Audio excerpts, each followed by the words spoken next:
regarding the school. You have shamefully obstructed all recent trustee meetings. You have shown disrespect and total disregard for the priests. You have knowingly ignored the bylaws of the school. You've furthered the cover-up appearance of sexual abuse by a homosexual. You have repeatedly, this is almost prophetic. Mind you, this is the 18th of August I write this. You have repeatedly and maliciously threatened and belittled our priests both at the school and around the country. And that goes on as of 10, 12 days ago. I suggested that they immediately have an investigation that's been asked by the trustees, by the Priests Alumni Association, by the Orthodox Christian laity, the media, etc. I said, please immediately put those priests back or compensate them and pray that you and the corporate board members aren't sued. As I looked over that in my conclusions, I pointed out that not only has this amazing sequence of events with total disregard for due process, not only has that occurred, but St. Basil's orphanage was being transformed without any lay input. The Orthodox Christian Mission Center, I can go on with that. The board just disregarded. They wanted to toss them all out. SCOBA, they're dysfunctional right now. Leadership 100, this is the worst year we've ever had. I'm a member, I'm a trustee. This is the worst year ever. About the time, and all we're trying to do is to safeguard those dollars that were collected so that suits aren't attached to the leadership money. That money is made to help our Christian efforts. It has nothing to do with caring for legal fees. And we cannot get that completed. His Eminence is holding that up. I won't go. I can talk more about that.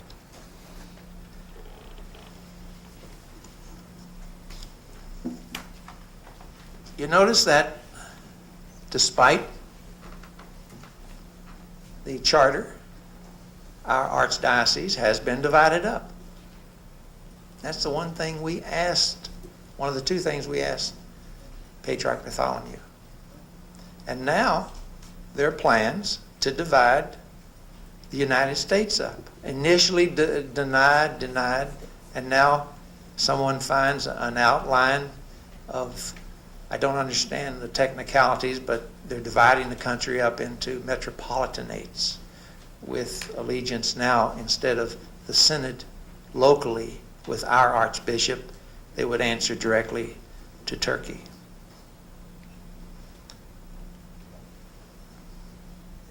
There was an examination of the school issue by a group of attorneys appointed by the archbishop. Remember, the archbishop is the one who made a mess of this. And I noticed that quote, very thorough examination, and it has much to be said for it. I see nothing about questioning the archbishop. Why did he fire those people? Why the delay? Otherwise, they really put in a good effort, and anyone interested should read that.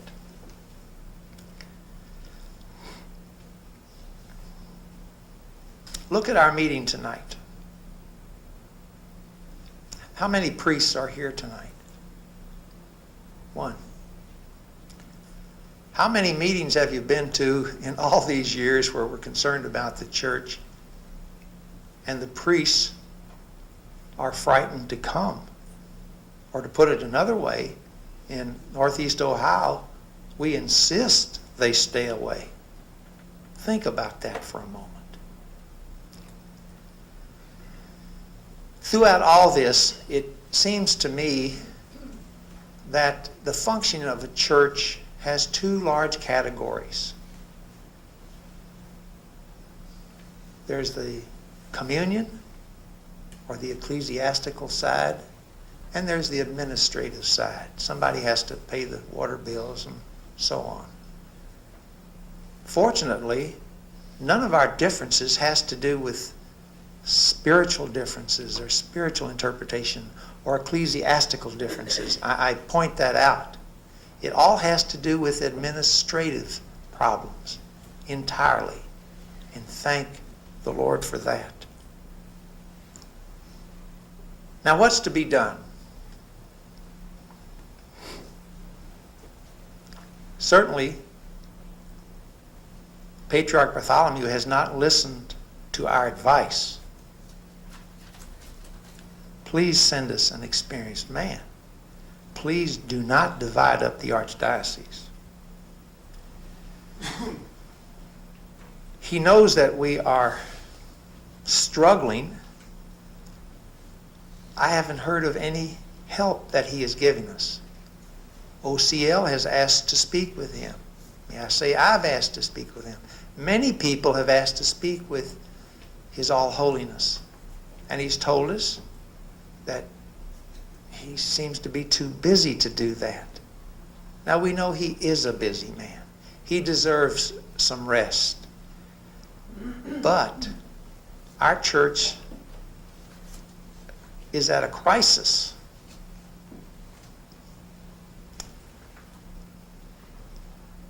If we were to hold back the money, if we were to put our contribution to the archdiocese in a fund, in a savings account, that might get their attention. That might start a dialogue. Perhaps we should do this, say by the first of the year, if these problems are not corrected. Something else I've learned about, and I know in this OCL group there are some who know a great deal about administrative independence. I've learned in the past year, with the help of Dr. Coupounas and others, that Russia, Bulgaria, Serbia, Greece, they select their own leaders.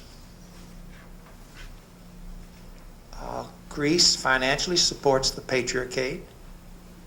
They politically support the Patriarchate, but they pick their own leaders. That word is called autocephaly. We need to study that. I think that we need a national committee. We need to have a national meeting, somewhat like OCL has done for 10 years, but on a national basis.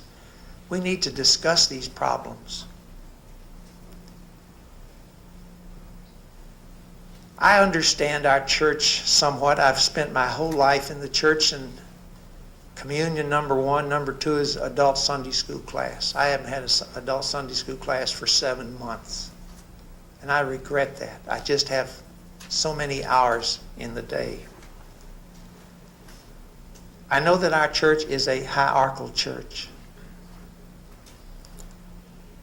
I love my priest. I respect my priest. I love my bishop. I respect my bishop. I am discouraged with our archbishop. And I know that the leader of our church, our Lord Jesus Christ, is going to look after us. He will help us. And I want to read one last thing, please. When St. Paul was so discouraged, he was in Corinth. This is written by Luke, St. Luke, in the book of Acts. You might look it over tonight if you would care to. 18th chapter. Paul was very upset and discouraged, and he said, your blood will be on your head. He was talking about his own people, the Jews. From now on, I'll go to the Gentiles. Obviously very angry. quote, "One night the Lord spoke to Paul in a vision. 'Do not be afraid. Keep on speaking. Do not be silent. I am with you.'" Let's all not forget that. And thank you for your attention.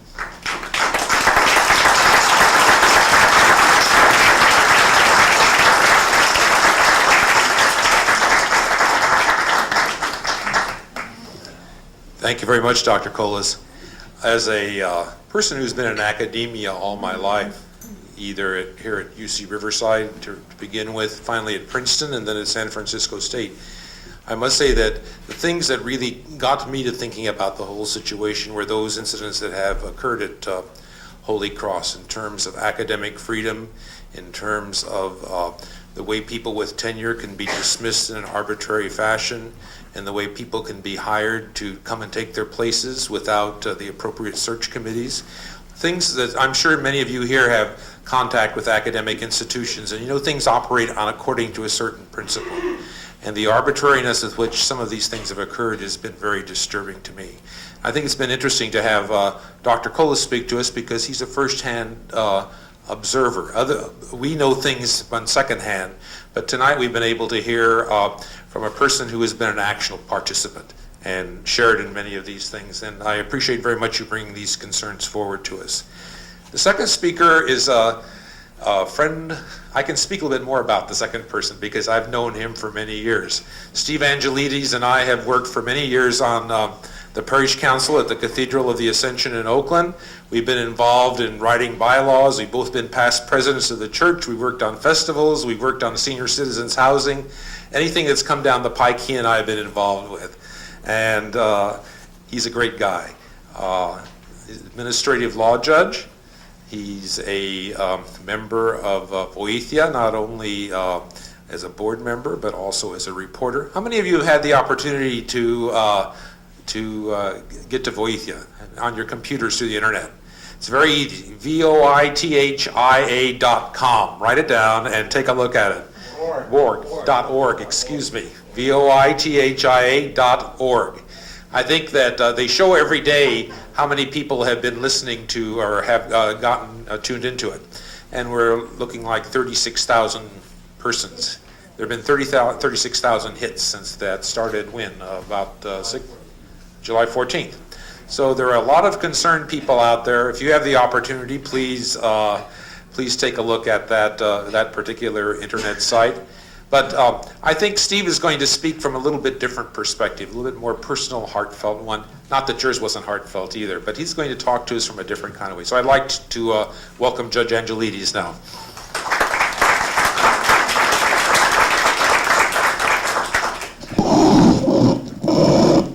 Thank you, Peter.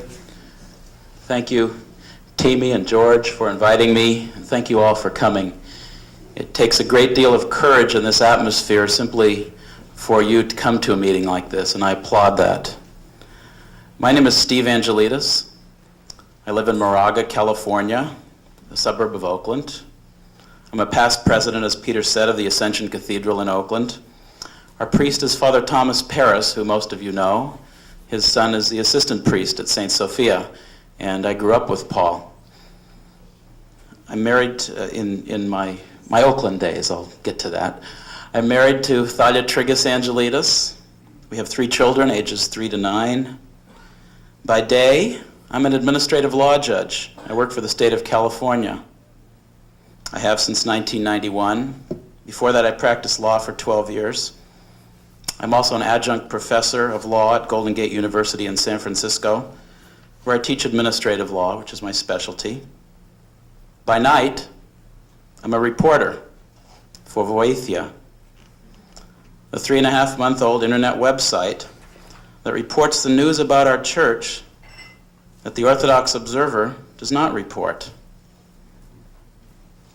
This evening I'm going to try and give you answers to 2 questions. Why am I doing this? And how did I get into this? Why am I stirring things up? Why am I printing all those lies? Why am I publishing all those rumors? Why am I always talking to people all over the country every night who I've never even met? Why is a good night's sleep for me now 5 hours instead of 7 hours? Why am I here talking to you? Why am I flying to Boston next month to meet with people I've never met? To answer these questions, I've got to tell you a little bit about my life. I grew up in San Carlos, California, on the San Francisco Peninsula. We didn't have a church when I grew up. We met in the Masonic Temple in San Mateo. And one of the things I loved to do as a boy was to set up and take down the folding chairs every Sunday. I used to feel so important doing that. I was making my contribution to my church. I fell in love with our faith at the Masonic Temple. Our priest was Father Zachary Xanteris. He was handsome, he was charming, he was single, he had a beautiful voice, and he was from Greece. He taught me to love our liturgy. When he said those prayers over the chalice, I didn't understand what he was saying. In fact, I couldn't even hear him because he was barely whispering. But from the way he was saying it, I could tell it was not only the most important thing in the world, but it was out of this world. My father was president of the parish council. In those days, it was called the board of directors, and chairman of the building committee. We were getting ready to build a new church. That church is now the Church of the Holy Cross in Belmont. My mother hated it. She had 4 young children, and my father was never home. One night after the other, it was those damn church meetings again. I didn't know it at the time, but my parents had mortgaged our home to buy the property to build a church, and along with a few other families. One day, Father Zachary called all the young men together in the church office. There was a hole in the wall in the low-rent district of downtown San Mateo, such as it was. I must have been about 10 or 11 years old, and we grew up a little more slowly back then, so I had no idea what sex was, and I certainly didn't know the word procreation. Well, the reason Father Zachary called us together was to tell us young men that sex was only for marriage, and during marriage, sex was only for procreation. That was the last time I ever saw Father Zachary. I didn't know it until years later, but shortly after we had that talk in the office, he was found in bed with a woman. Back then, we didn't have any uniform parish regulations. We didn't have priests assigned by bishops and archbishops. We had a local board of directors who interviewed, hired, and paid for the priest. So what do you think they did? They fired him and ran him out of the country to a monastery in Europe. Why? He had betrayed their trust. They had trusted their children to him, and he had violated that trust. So why am I doing this? I'm doing it for my father. He's 75 years old now. Thank God he's in excellent health, but he can't fight this fight right now. He's done his part. He built the church, and now it's my turn to keep it. He ran that man out of this country, and now it's my turn to stand up to some other men so we can go back to running our own church in this country. Ladies and gentlemen, this is not just a minor scandal that will blow over. This goes to the heart of the governance of our church. As we speak, our seminary is almost destroyed. I don't know how many of you saw the letter back there dated October 6th. We got that letter 2 days ago, which is October 28th. That letter confirmed that the accrediting agencies, 2 of the 3, and the 3rd will probably join, have scheduled, or are trying to schedule, a focused visit at the seminary, which puts its accreditation in severe jeopardy. Now that letter we have been told everything is fine at the seminary up until we managed to get a copy of that letter. We've been lied to about that letter since October 6th. Our entire archdiocese will be next, unless we do something to stop it. There's nobody else that can do this job.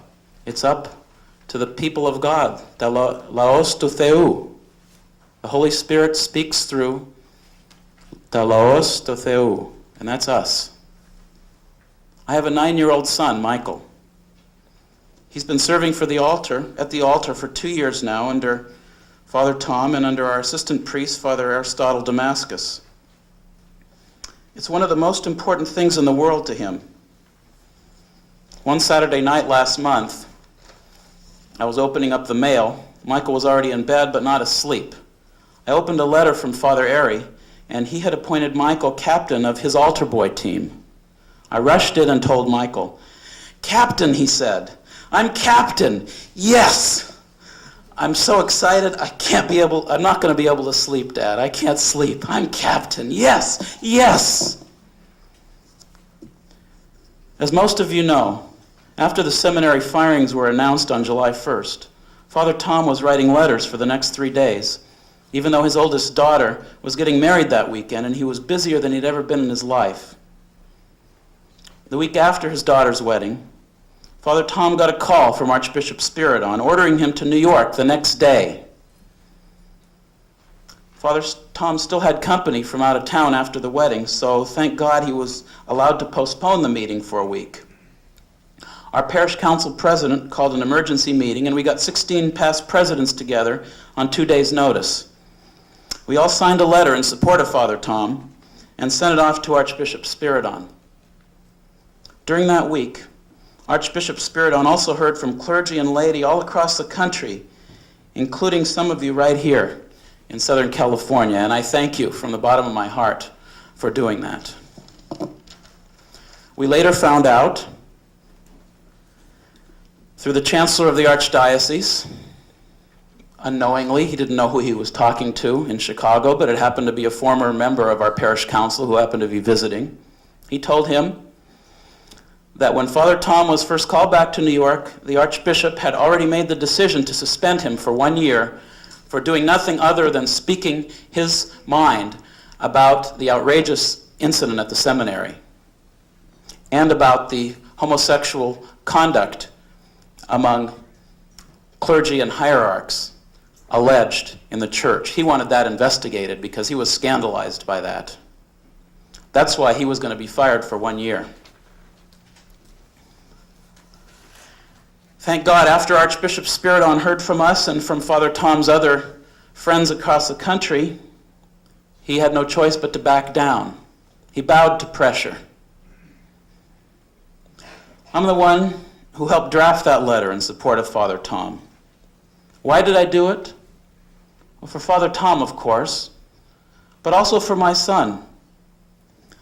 The thought that our beloved and courageous priest would be taken away from us and that we might have a handsome, charming, single priest from Greece sent to take over, made me sick to my stomach. At his tender age, my son would never understand why his priest had been taken from him and why he would not be allowed to serve at the altar with the new priest. Just like my father built the church for me, I feel I owe it to my son to do everything in my power to keep it for him. And that's exactly what I'm going to do. How did I get involved in Voithia? Well, my letter in support of Father Tom that the 16 presidents signed, past presidents signed, was published on Voithia. And that led to me writing an explanation to our parish about what was going on because people didn't know what was going on. I wrote a letter that was sent out explaining that. You've seen that in the FYI. That was published on Voithia, and it ended up being Voithia's first overview article. I happen to know how to write. Since I'm an administrative law judge, I'm able to take a complicated situation and write it out. So they used my article as an overview. A few weeks later, they asked me to join the board. as it became clear the crisis was going to envelop the entire archdiocese, not just the seminary. I wrote another overview article. And just last night, as it's now clear this crisis encompasses all of Orthodoxy in the U.S. and all of Orthodoxy in the world, I just finished another overview article, and the draft of that was in the back there. It's been slightly changed, hasn't been published yet. It's always being updated. When I get a new quote and so forth, I'll read you the most recent tonight. And I've written several other smaller articles in between, and now I'm called a reporter for Voithia.